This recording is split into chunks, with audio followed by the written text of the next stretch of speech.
Bonjour et bienvenue tout le monde. Avant de commencer, permettez-moi de souligner que cette conférence se tient sur les terres ancestrales de la nation algonquine Anishinaabe. Je suis reconnaissante aux peuples qui vivent ici depuis des temps immémoriaux de nous accueillir sur ces terres et de nous permettre d'y étudier, d'y travailler et d'y réfléchir. Merci de vous joindre à nous pour cette conférence de Xavier Chauspé. La conférence aujourd'hui va avoir lieu en français et il va y avoir une très courte période de questions à la fin. Comme cette conférence s'inscrit dans le cadre du cours Rencontre avec les spécialistes du programme cours de troisième cycle en théorie et pratique de l'exposition, une séance de discussion réservée aux étudiants du cours va suivre la conférence de Xavier. Ce programme court a été développé par Mélanie Boucher, professeure en muséologie à l'École des arts et cultures de l'UQO et moi-même, dans le cadre d'une collaboration structurante entre l'EDAC et la Galerie UQO.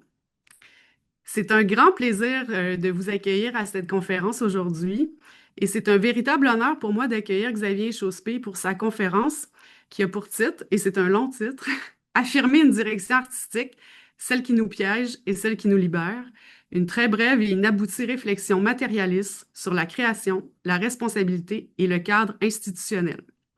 Bien que le programme de conférence cet hiver a pour titre À propos d'exposition, je trouvais ça important d'ancrer les réflexions dans d'autres milieux de pratique, dans ce cas-ci le théâtre. Xavier a proposé d'aborder les enjeux de direction artistique et je crois que sa perspective est hautement pertinente dans le cadre du cours. À propos de Xavier Chauspé, justement, il est passionné par les arts de la scène et très engagé dans le milieu, dans la concertation, pardon, du milieu de la culture et son rayonnement depuis 2005. Il est un avocat de formation et docteur en philosophie et a su diversifier au fil du temps ses expériences professionnelles pour nourrir sa réflexion et ses pratiques de direction à Sibylline et Orange Noyer, avant de prendre la co-direction artistique et générale du théâtre de Katsu avec Catherine Vidal, tout en agissant également comme producteur, médiateur, enseignant et consultant pour plusieurs organismes ou associations en art. Je profite de l'occasion pour remercier l'École des arts et des cultures de l'UQO. Je suis également très reconnaissante envers mon équipe à la Galerie UQO et du soutien de l'Université du Québec en Outaouais. Enfin, je tiens à souligner l'appui important du Conseil des arts et des lettres du Québec et de la ville de Gatineau. Xavier, je te remercie encore d'avoir accepté mon invitation et la parole est à toi. Merci, merci. Bonjour tout le monde. Bienvenue dans la loge du Katsu. Euh, voilà, c'est ça. Ouais, c'est le plus petit théâtre à Montréal. C'est qu'on les espaces sont restreints et c'est le meilleur endroit pour avoir la paix. Euh, voilà. Ben en fait, je voulais quand même faire un petit prologue, comme on dit en théâtre, avant de me lancer dans des questionnements que j'ai en fait sur la direction artistique que je vous soumettrai. Comme je le disais tout à l'heure à Marilyn, je suis plus dans les questions pour l'instant que les véritables réponses ou solutions. Euh, les anglo-saxons diraient voici mon standpoint, mais je vais vous le dire quand même parce que ce standpoint-là est un point de départ philosophique, je pense, qui m'anime dans toute ma pratique et qui va, je pense, innerver de toute façon un peu la discussion qu'on a aujourd'hui de la conférence. Euh, je me réclame beaucoup, en fait, d'une filiation que je nommerais très, très proche de deux philosophes américaines, Iris Marion Young et Angela Davis. Googlez ça si vous voulez. Dans ceci, en fait, pour moi, ces trois aspects-là, de trois, disons, principes qui nous dirigent dans notre pensée et peut-être dans notre action des fois. Le premier, c'est que j'ai comme un fond hegelien. J'adore les concepts. J'aime beaucoup les concepts. J'ai comme un amour du concept et de tous ces paradoxes. Et comme chaque concept, en fait, est comme une opportunité de réflexion pour moi. Vous allez le voir, j'insiste beaucoup sur certains mots qui, pour moi, deviennent des vrais moteurs de réflexion parfois ou parfois des moteurs d'action.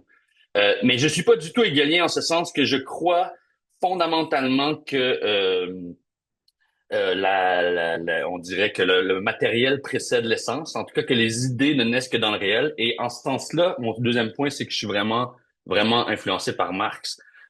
J'essaie d'être matérialiste. J'ai une pensée matérialiste. Pour moi, même la direction artistique se pense absolument dans un rapport matériel de la contingence, du lieu, du béton même, de la finance, de l'art et de l'argent. Euh, mais je suis pas du tout marxiste en ce sens que je ne crois pas qu'il y a une grande vérité qui se déploie dans l'histoire tracée d'avance. Mais je suis à ce moment-là absolument deweyien, John Dewey, qui est un pragmatisme américain, qui va dire cette phrase qui va déterminer sa philosophie. C'est The world is always in the making. Le monde est toujours en train de se faire, il est toujours en changement, en mouvement. On se baigne jamais deux fois dans le même fleuve. Euh, et à ce titre-là, je pense que j'ai un fond absolument orgueilleux. Je me baigne jamais deux fois dans le même fleuve et je pense qu'on peut pas non plus se baser absolument sur des expériences passées pour penser l'actualité, même si bien sûr, hein, l'un n'empêche pas l'autre. Fait que je dirais que mon point de départ, c'est ici maintenant, c'est que c'est un théâtre dont, et c'est très important, dont j'ai hérité d'une certaine manière, que Catherine Vidal et moi, qui est ma co-directrice, dont on a hérité et qu'on lèguera bientôt. C'est-à-dire qu'il y a un grand changement qui s'est produit quand même dans les arts au Québec dans les dernières années. C'est que les fondateurs, toute la génération des fondateurs qui ont été là pendant 30 ans dans les institutions, en tout cas en théâtre, en danse, etc., peut-être même dans certaines institutions muséales, là, sont en train de partir ou sont partis déjà. Et on attend des directions artistiques qu'elles fassent un 8-10 ans peut-être à la tête de ce genre d'institution-là.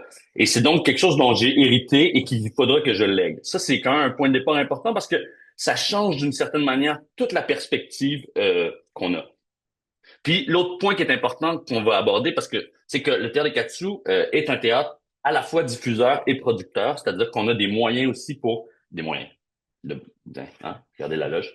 On a des moyens pour produire des spectacles, quand même, pour créer des spectacles. Et donc, c'est un endroit où les œuvres naissent d'abord. On n'est pas dans un rapport de tournée. Des fois, on reprend des spectacles, mais là, c'est quand même un endroit de première fois, un texte qui naît pour la première fois, un spectacle qui naît pour la première fois.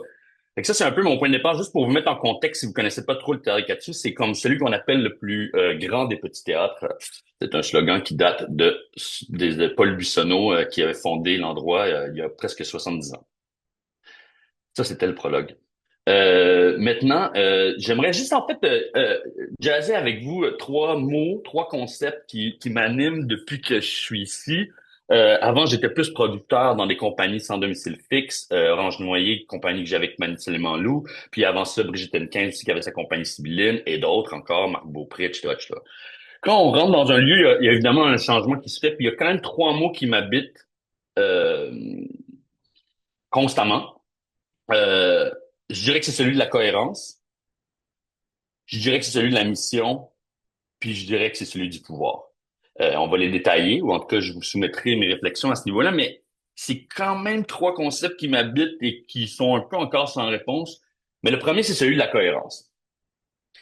Ça, c'est la grosse affaire. Ceux qui ont fait des jurys ou quand vous ferez des jurys, c'est comme on s'attend à vraiment ce concept de cohérence est absolument central dans la réflexion d'un jury, évidemment. Dans quelle ligne on s'inscrit? Est-ce qu'il y a une cohérence? Est-ce que ton institution a l'air d'une pizza toute garnie ou au contraire, est-ce qu'elle a vraiment un fil, un sillon qu'on sent, qu'on pressent? Euh, Évidemment, je suis pas contre ce concept-là de cohérence. Je trouve que on lui donne parfois une importance exagérée. Puis c'est un peu le sens du titre de ma conférence, là, celle qui nous piège ou celle qui nous libère. C'est-à-dire que c'est souvent une arme à double tranchant, cette idée de cohérence-là. Comment on donne du sens, mais sans s'enfermer, tu sais. Euh, c'est d'autant plus vrai dans des lieux comme ici que ce qui a beaucoup changé d'une certaine manière, c'est que nous, on n'est pas, mettons, je ne suis pas le seul, mettons, diffuseur de Port-Cartier, puis là, tu t'en vas à Port-Cartier, puis on s'attend quand même à ce que la salle de spectacle à Port-Cartier ou peut-être l'espace d'exposition, etc., présente un peu de tout, c'est comme m'offre une offre diversifiée, une offre large, etc.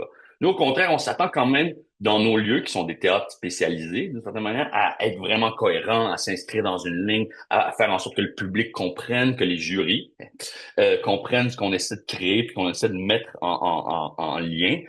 Et que ça c'est une vraie difficulté parce que, en tout cas, c'est quelque chose qu'on essaie toujours de garder. Comment on s'y enferme pas non plus? Parce que il y a quand même quelque chose à vouloir toujours se donner une cohérence, un fond partagé.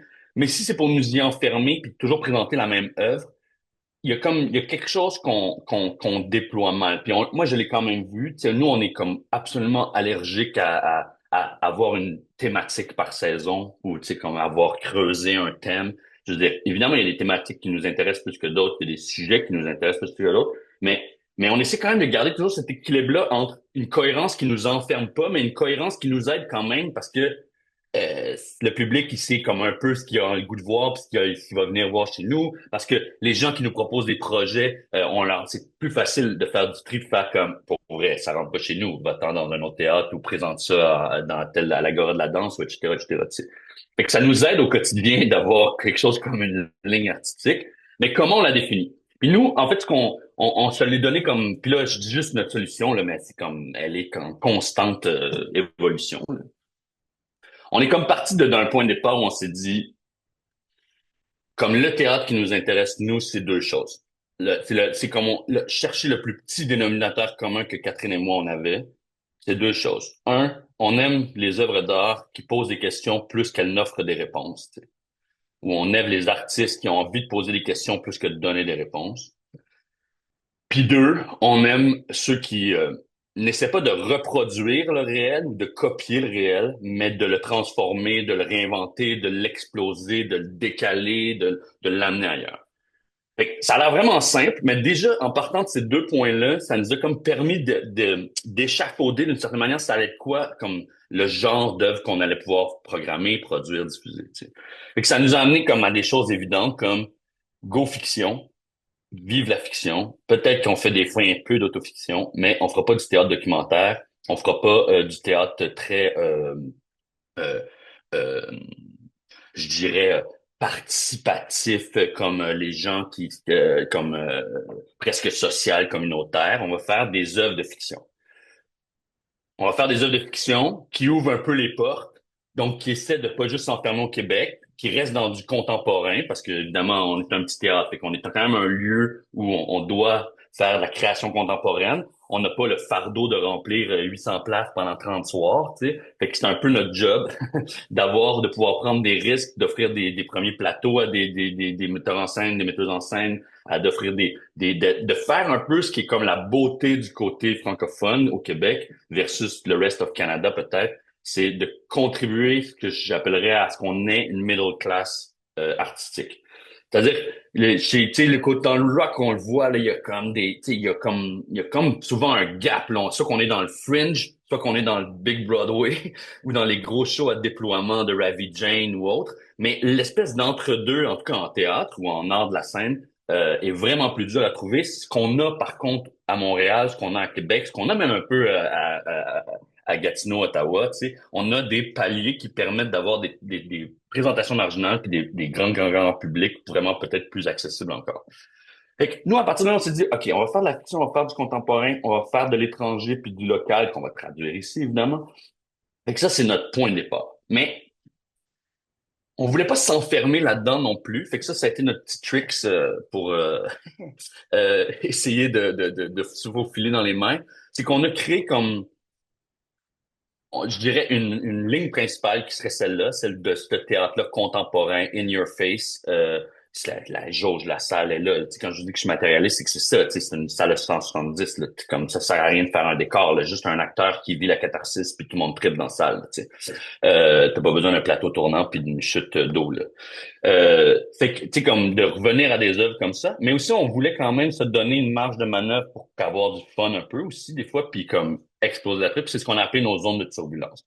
Ça aussi, on a essayé de les définir pour pas que ça soit n'importe quoi, mais c'est souvent ce qu'on a appelé des endroits où les disciplines se mélangent, où se brouillent, ou tu sais comme qui sont des espèces d'ovnis parfois. Le meilleur exemple peut-être que d'un spectacle qu'on a fait l'année passée qui a joué dans votre coin d'ailleurs, qui est Agamemnon in the Ring. C'est une gang qui a réécrit toute la guerre de Troie en alexandrin mais québécois dans un contexte de lutte là, comme WWF là. Fait que c'est ça, ce genre de show-là, c'est un musical en même temps. Fait que c'était une espèce de show-là complètement ovni, hybride, étrange, tu sais, ça rentrait dans notre ligne. Fait que ça, c'est comme l'espèce de truc où on a essayé de naviguer là-dedans pour se donner une marge de manœuvre, se donner un cadre, mais un cadre qu'on garde vivant, en tout cas, ou explosif, ou qu'on arrive à exploser, tu sais. Euh, ça a été, mais ça, c'est pour vrai, c'est un combat de tous les instants, là, c'est-à-dire comment ne pas se répéter et se réinventer, mais en ayant une couleur qui nous définit, ou en tout cas qui devient au fil du temps un peu reconnaissable. Parce que ça, c'est le directeur général peut-être qui parle plus que le co-directeur artistique, là, mais plus tu arrives à développer ta couleur, plus tu arrives à développer un lien avec les publics, moins tu as d'argent à mettre en com, puis tu peux mettre ton argent dans la production. Parce qu'évidemment, on fait de l'art pour qu'il soit vu. En tout cas, c'est ce que je souhaite à beaucoup d'artistes. Euh, sinon, si on est toujours en train de se réinventer, se repenser, devoir se redéfinir, et que les gens n'ont pas une indication claire de ce que c'est, je pense qu'il y a énormément d'argent qui se perd. Puis on le voit, là, tu sais, comme concrètement, là, si vous allez sur des CA un moment donné d'organisme ou de musée, euh, il y a quelque chose qui va se perdre là-dedans, tu sais. Surtout que mais ce qui est intéressant, c'est d'essayer de nous le réfléchir dans un rapport d'abonnés. C'est-à-dire, je veux quand même des abonnés, mais je suis pas comme dans le théâtre du Nouveau Monde dans le temps qui disait, abonne-toi chez moi, tu vas voir un show de cirque, un Molière, un Shakespeare, un contemporain, une comédie, un drame. Tu sais, comme, tu n'as plus besoin de t'abonner ailleurs puis d'aller voir rien d'autre, tu vas tout voir chez nous. Fait que c'est juste ce constant choix entre comment on se réinvente, mais qu'on se donne une ligne sans être justement comme, viens voir un Shakespeare chez nous, ça arrête pas. C'est comme les gens comprendraient plus ce qu'on est en train de faire. Tu sais. Fait que ça, je dirais que c'est comme 80% du travail, je pense, de la direction artistique, c'est de trouver cette affaire-là. Puis j'imagine que Marie-Hélène, c'est pareil dans d'autres organismes. Vous avez comment on fait en sorte que les gens s'identifient ou sachent qu'est-ce qu'on fait, mais qu'ils se tannent pas d'y revenir pour autant. Je dis les banalités aujourd'hui, là, je pensais pas casser la baraque ou réinventer vos trucs. Je fais juste vous dire qu'on a exactement finalement les mêmes réalités, quelle que soit la discipline.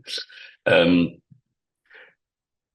mais ça, c'est le premier élément en tout cas, qui, moi, me, me force à tout le temps à le... Ben, en tout cas, il faut jamais le prendre pour acquis. C'est très, très facile de s'enfermer dans un cycle, puis c'est peut-être pas pour rien que c'est pas plus mal qu'on soit là juste 8 10 ans. C'est que, comme, un moment donné, tu finis par pogner un beat puis t'enfermer dans un cercle. Mais ça, vous le savez, là, c'est tout le temps le conflit constant de ce qui est une institution. Comment établir des processus pour qu'on arrête de faire tout le temps du cas par cas puis qu'on s'épuise, mais comment en même temps rendre ces processus-là souples pour qu'on soit toujours en train d'avancer collectivement. Ça, c'est la force de sa part. La deuxième notion qui, moi, me fait beaucoup réfléchir aussi, puis que je trouve vraiment importante, c'est celle de mission, là, tu sais. On parle tout le temps on parle tout le temps de direction artistique, direction artistique, direction artistique, mais comme plus large que ça, pour moi, il y a toute une affaire de vision, qui excède vraiment la question, de la programmation, là, de ce que tu présentes au public, tu sais. Il y a des couches et des couches et des couches qui font pour moi un tout qu'on pourrait appeler la direction artistique, mais qui est vraiment un enjeu de mission ou de vision, là.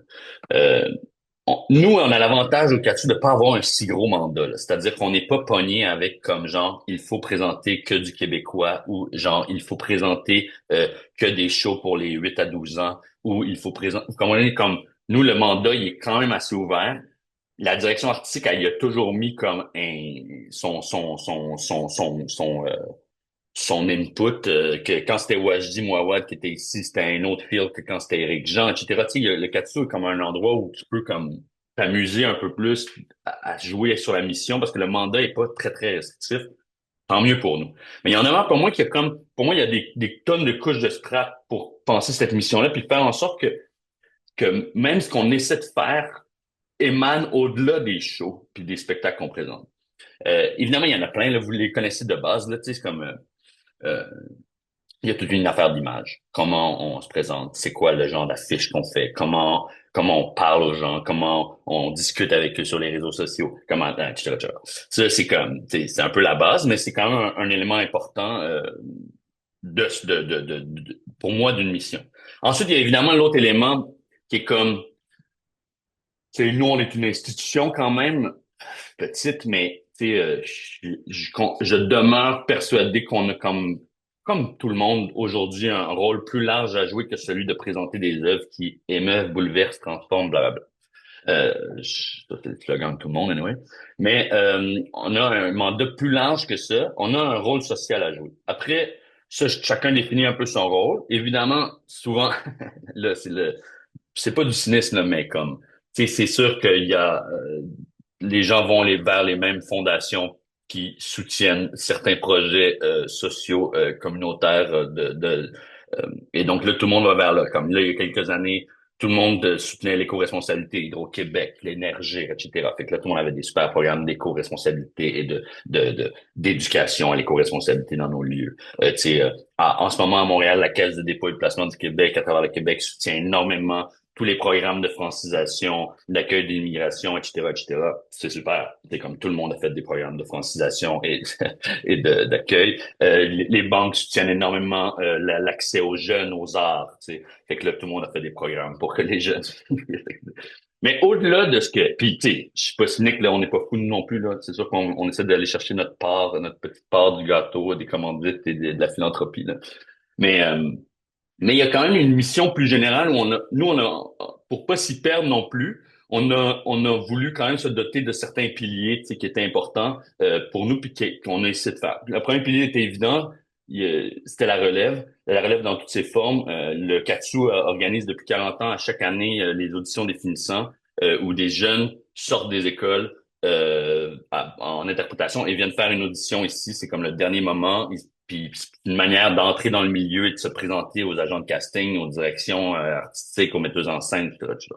Fait que tu sais, c'était déjà là, cette espèce de mission-là, mais nous, on essaie de la bonifier.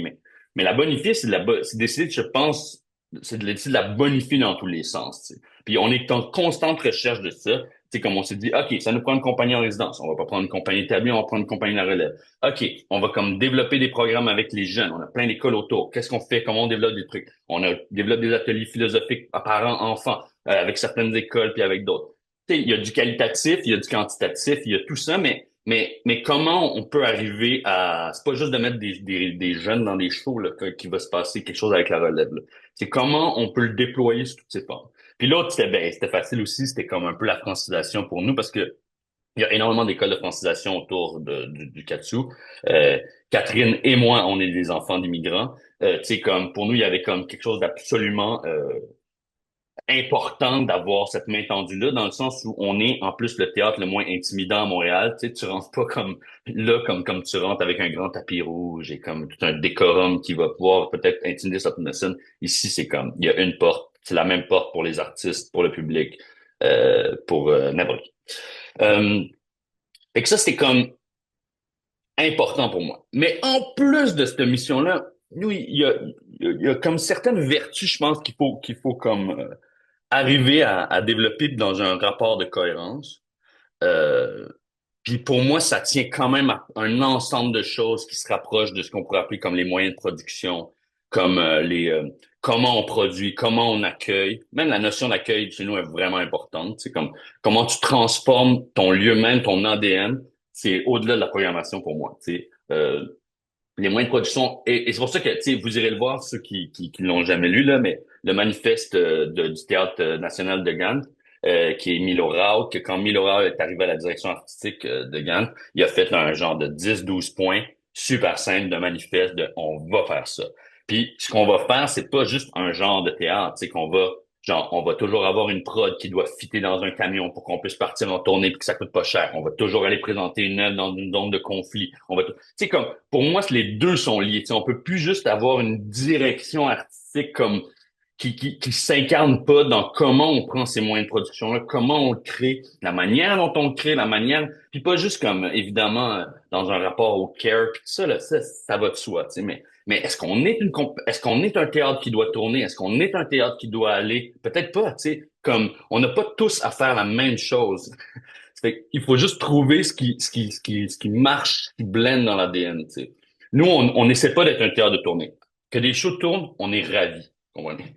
Mais nous, on est comme un tremplin, comme un springboard pour les autres. C'est ça notre rôle. Fait on faut qu'on prenne des risques à ce niveau-là. Faut qu'on prenne des jeunes auteurs, des jeunes autrices ou des jeunes metteurs en scène, des jeunes metteurs en scène, et on leur fasse comme you go.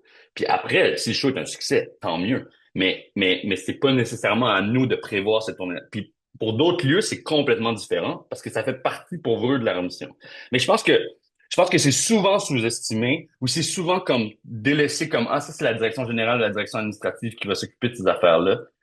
Je pense qu'on peut plus aujourd'hui diriger une institution culturelle quelconque sans déjà réfléchir à comment on crée, puis comment matériellement on pense la mise au monde d'une œuvre.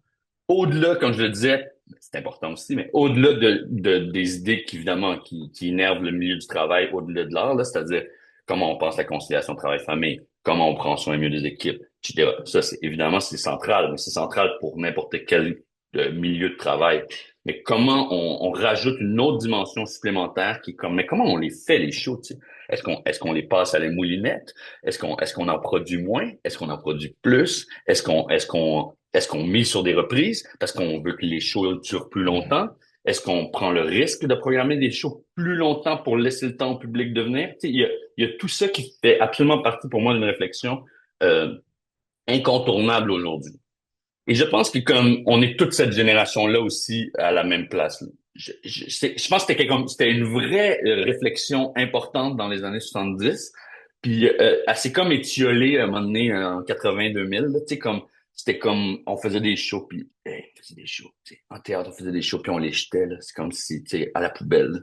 Comme sans tellement réfléchir sur comment on les crée, comment on les fait vivre, comment on les diffuse. Qu'est-ce que ça veut dire faire tout ça? Tu sais? Qu'est-ce que ça veut dire faire de la tournée internationale? Tu sais, ça a pris comme des wake-up calls environnementaux pour faire comme peut-être que comme d'aller faire 3 shows à Paris, tu sais, comme oui, peut-être, mais peut-être pas non plus. Tu sais. Si ça rentre pas dans ton mandat, tu sais, je pense que cette réflexion-là, en tout cas, moi, je la sens, elle est présente dans le milieu, puis je trouve que ça fait du bien qu'on sorte un peu de comme juste l'idée de faire de l'art pour faire de l'art. Comprenez-vous ce que je veux dire? Encore une fois, j'ai pas dit qu'il y avait pas de banalité là, dans ce que je racontais là. Mais des fois, c'est pas plus mal de se rappeler ces banalités. Euh, Puis le troisième mot, je dirais, c'est vraiment celui de pouvoir. Puis ça, c'est comme un peu le choc que vous allez peut-être vivre quand si vous devenez commissaire ou que vous rentrez dans une institution culturelle ou autre.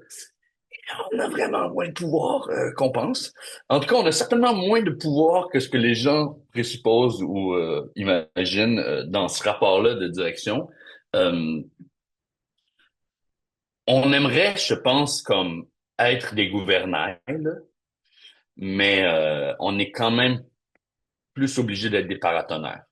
Je m'explique, c'est-à-dire que comme je pense que comme tu sais, il y avait une époque bénie en théâtre, là. Ben, bénie. Peut-être pas bénie. C'était peut-être la pire chose, en fait, tu sais. Mais en tout cas, il y avait quand même une époque en théâtre où, mettons, t'avais le katsu, tu sais. Tu faisais 5 prods par année. T'avais l'argent pour payer les 5 prods au complet. T'avais pas besoin de chercher des coproducteurs. Fait que tu pouvais faire comme, tiens, voici, connais Richard Cyr, peux-tu me faire ce spectacle-là? Marie-Thérèse Fortin, peux-tu me faire ce spectacle-là? Etc., etc., etc. Ça n'existe presque plus. C'est comme ça existe dans certaines grandes institutions encore, un peu là, le TNM, puis un peu le Trident, mais même là, ça, c'est vraiment en train de s'étioler. C'est qu'il y a une vraie discussion où est-ce qu'on est vraiment, tu sais, ce pouvoir-là d'être le gouvernant et puis de dire ma vision va être claire et les gens vont voir mes spectacles. C'est vraiment moins vrai qu'avant. On a quelque chose comme un peu plus à être les paratonnerres des forces artistiques qui s'animent, puis d'essayer d'empoigner des fois une qui passe ou d'en channeler une, tu sais. Mais c'est pour ça que des fois, souvent, je me dis, ah, c'est quand même un peu exagéré le terme de direction, dans le sens que je comprends pas d'autres mots, là, mais c'est bien correct. Mais pour moi, je pense qu'on est vraiment plus dans un rapport de comment on essaie de canaliser des forces qui nous intéressent, artistiques, qui existent, plus que d'être dans un rapport de direction. Puis ça, c'est vraiment quand même un des éléments qui a changé. Moi, je pense quand même pour le mieux, dans le sens que il y a quelque chose de plus collectivisé, tu comprends? Il y a quelque chose de moins directif, top-down, là, vous comprenez ce que je veux dire? Quelque chose de souvent de plus organique dans cette affaire-là.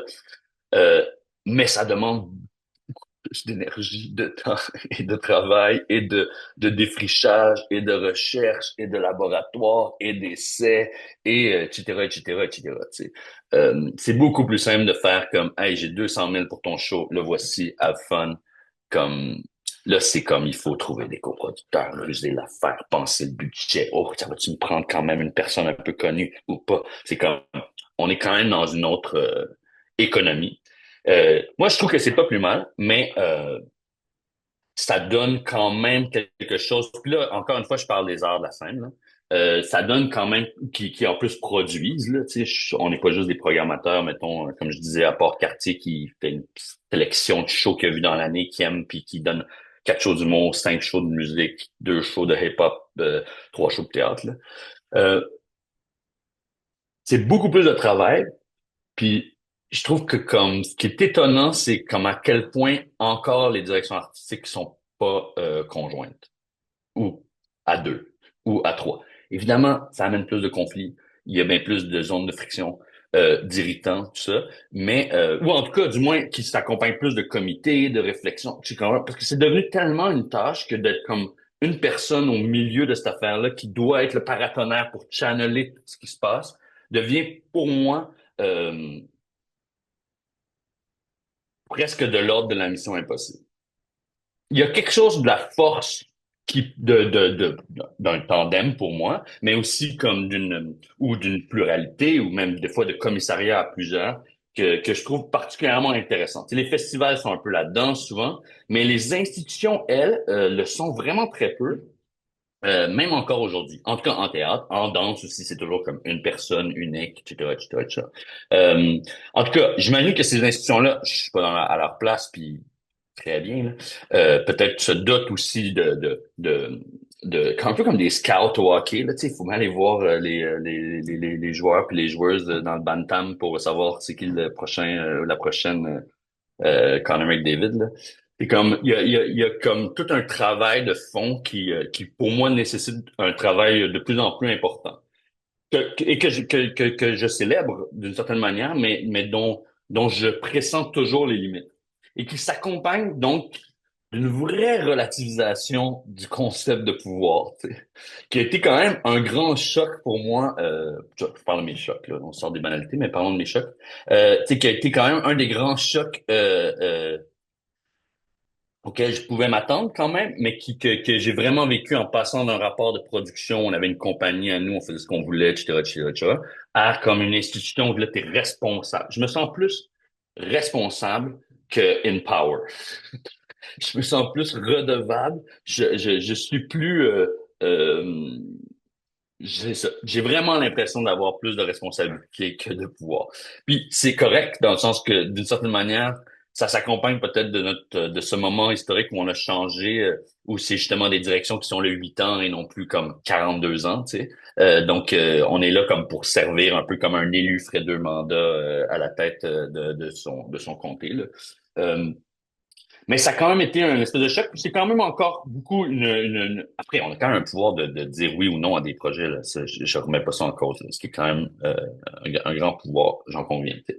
Mais on est quand même obligé de les réfléchir avec les gens, d'accepter plein de choses, tu sais. Puis je trouve que cette collectivité-là a quelque chose de beau quand même dans ce rapport du paratonnerre qui essaie un peu de capter les forces, les énergies présentes en art ou dans un milieu artistique. Tu sais. Euh, je dirais juste en conclusion, puis après, go question, tout ce que vous voulez. Mais fait que c'est comme le plus beau métier du monde, mais c'est comme vraiment beaucoup, beaucoup de travail et d'écoute et de concertation et de sollicitation. Mais je suis, en tout cas, et là je vais parler juste pour le milieu théâtral parce que c'est évidemment celui que je connais le mieux. Euh, je trouve qu'il y a une vraie quand même réflexion plus collective qui était plus absente peut-être à un moment historique où on avait plus de moyens de production qu'aujourd'hui. Mais je trouve que ces notions-là de mission ou de mandat, en tout cas d'un lieu, d'un espace, que cette conception-là même du pouvoir, que cette conception-là ou cette réflexion-là autour de la cohérence sont des discussions de plus en plus actives dans notre milieu. Moi, c'est comme je le disais, malheureusement, ça faisait ben trop. Je savais pas que ça faisait comme 2006, c'est genre 20 ans. Fait que c'est là que ça fait 20 ans que je travaille dans ce domaine. Euh, mais il y a 20 ans, on était vraiment moins là-dedans. on était vraiment moins dans ces discussions-là sur comme c'est quoi faire en sorte qu'une institution reste flexible mais avance. Tu sais, comment on fait profiter de la force d'inertie d'une institution, mais aussi de sa force d'agilité, de réactivité, là. Voilà, c'était pas une si grande conclusion, mais c'était pour donner un peu d'espoir à ce qui s'en vient, je pense, puis à ces directions-là qui naissent puis qui se déploient dans le temps. C'est-tu correct? Hein, Marie-Hélène? Tu as le C'était droit de juger, parfait. là. Tu peux me Merci. donner une note. Ben, en fait, je suis Euh, en train de tout remettre en question ce que je fais, là, mais merci beaucoup. non, Euh, non, mais pas du... Non, non, non, non, non, c'est non, correct. mais ça fait vraiment réfléchir quand on est en posture de direction, en tout cas.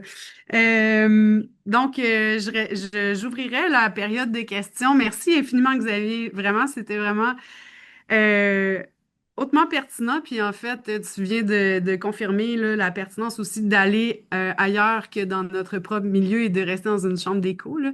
Donc, merci. On se rend compte qu'on partage beaucoup de choses, finalement, même si on n'est pas dans le même, Ah ouais. la même discipline. Ouais, c'est ça.